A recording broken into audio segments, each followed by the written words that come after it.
And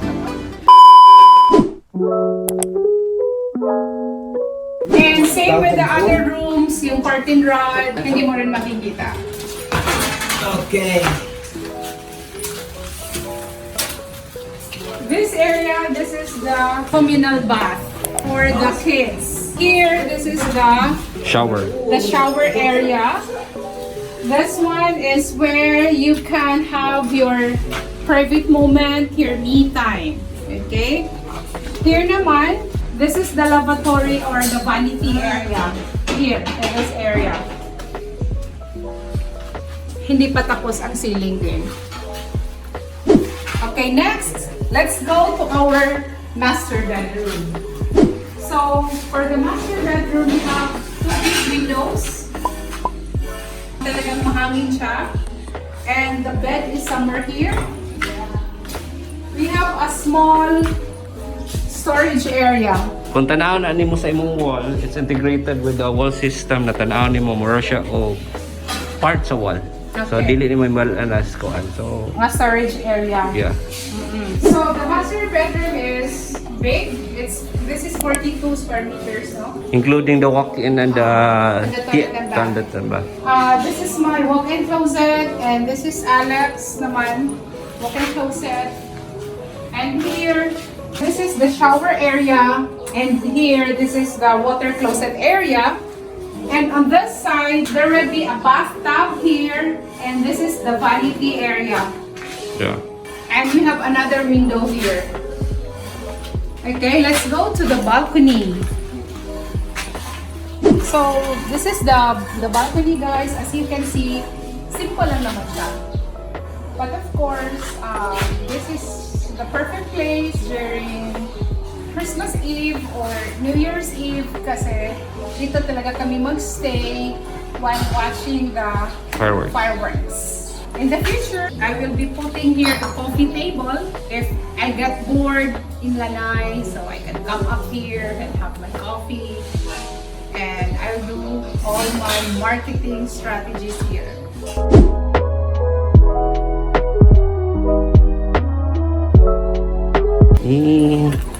On this wall, this will be an accent wall on the exterior. This is outside the toilet and bath and the walk-in closet for the master area. On this side, na-discuss na to ganina, this will be the garden for the facade, and then the grotto. Over there, Grotto of Virgen sa Lourdes. Yeah. I'm a devotee. I think sa karon on this phase, maybe sa next na to na vlog will be makita na nimo ang finished yun na finishing sa kuan.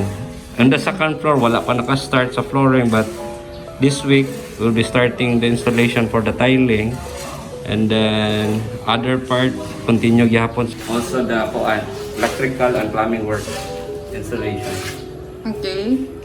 So, when is the target date, Ben, or month to finish everything? The target date hopefully by end of October. End of October. Mahuman na siya tanan. So, definitely we'll be spending our first Christmas ever here in Corona del Mar. Alam niyo ba, ang name ng subdivision talagang hindi niyo makalimutan. This is really the global problem right now. It's coronavirus. So the name of the subdivision is Corona del Mar. So, di ba? Coincidence. Yan si Roger, yung foreman namin ngayon, guys. So, siya daw yung maglagay ng mga hinges sa lahat ng mga doors namin. So ito, sinabi niya sa akin kanina, ang ilagay daw niya dito are 6 hinges. So excited ako. Jer, gaon sa mo karon, Jer? Saan na nimo?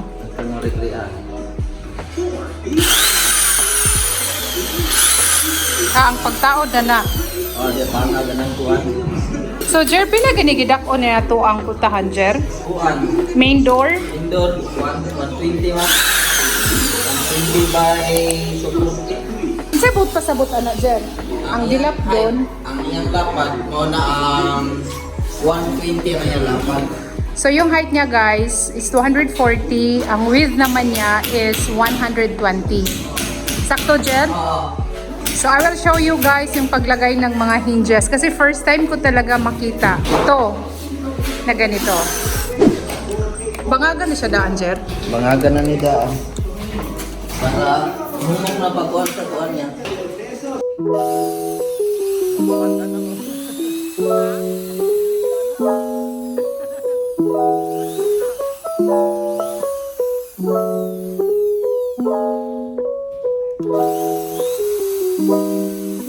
So sa usa ka hinge, Jer, Tulo. tulo ka, ang titawagan na, Jer?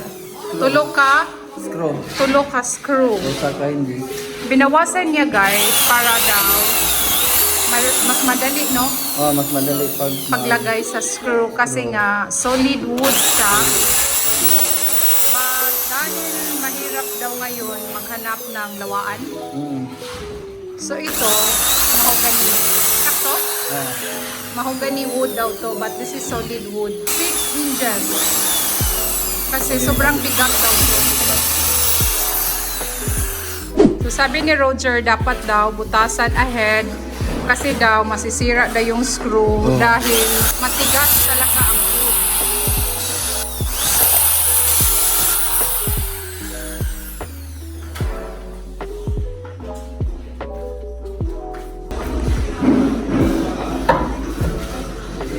Mauna na siya, Jer. Mauna na siya.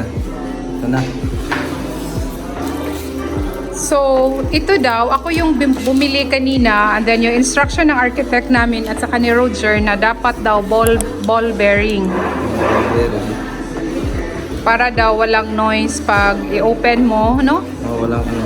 Walang ingay. So, yan daw ang quality ng ball bearing. Quality begini siya ball bearing, ha? Maganda daw talaga yan.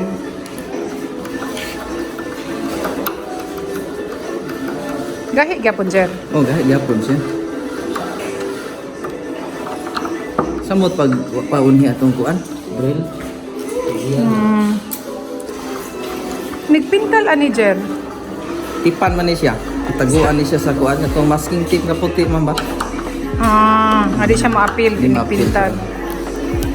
Oh. Nya mao na siya sa semento, Jer, Sa i-attach door jam gyapon. sa door jamb.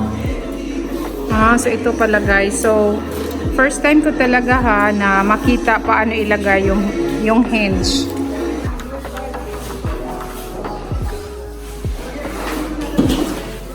Second.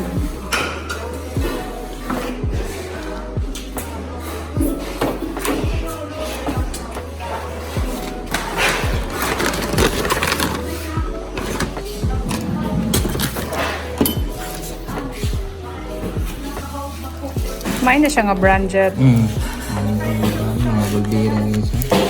Kauban din sa mga hydraulic. Mahal ah.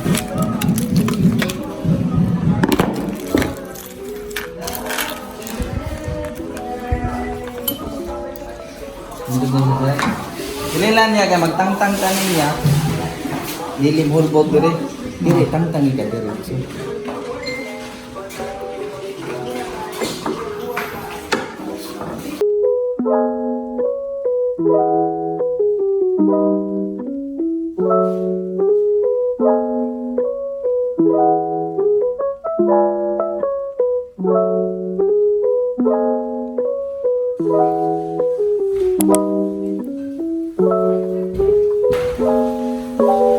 So it's done now.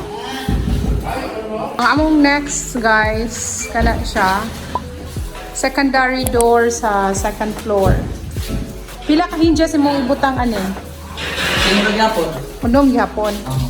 Okay guys, so ito pala yung mixture ng paint na pinadala ng Boysen para makapili kami. So I think meron na kaming napili dyan, but I forgot the name. Yung architect lang namin ang may alam. I think ito yun. For the top ng window, I think this is the one. And then sa wall naman, sa wall namin. If I am not wrong, ito. But anyway, yung architect na lang namin, baka mali ako. Basta meron akong napili dito.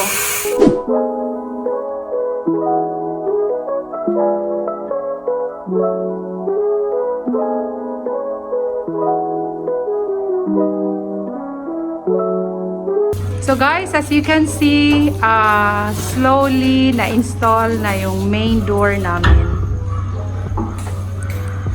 So ito yun. So excited ako na matapos.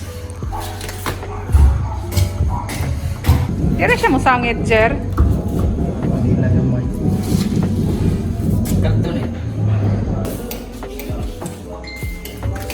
Welcome back, Ton. Say hi, Ton. So guys, finally, okay, na-install na ang main door natin ngayon. So thank you, Jer. So finally, okay na siya. So guys, update lang tayo. So ito yung second floor. So nag-start na yung pag-tiles dito. Paglagay ng tiles. So this is the hallway going to the entertainment area, going to Lotus room. Okay, ito si Jonathan, ito yung tile setter natin, magaling yan, from Toledo City. Hello, Tan! Yan, mahiyain si Jonathan. So yan ang view ng room ni Lota. That is our neighbor, guys. So originally, guys, itong teakwood tile na to, teakwood daw pangalan dito. This is originally for the kitchen. But all of a sudden, nagbago ang plano ng architect namin. Gusto niya na yung kitchen daw namin dapat may pattern and merong parang design. So, binago namin yung tiles, dito na lang namin nilagay. So, contrast din naman siya kasi kahit dark yung floor, yung wall naman dito, light naman. So, bagay pa rin siya. Okay, for choice room, hello dong. So, tapos na yung ceiling niya. Kasi sa part 1, hindi pa yun tapos. Ngayon, tapos na siya.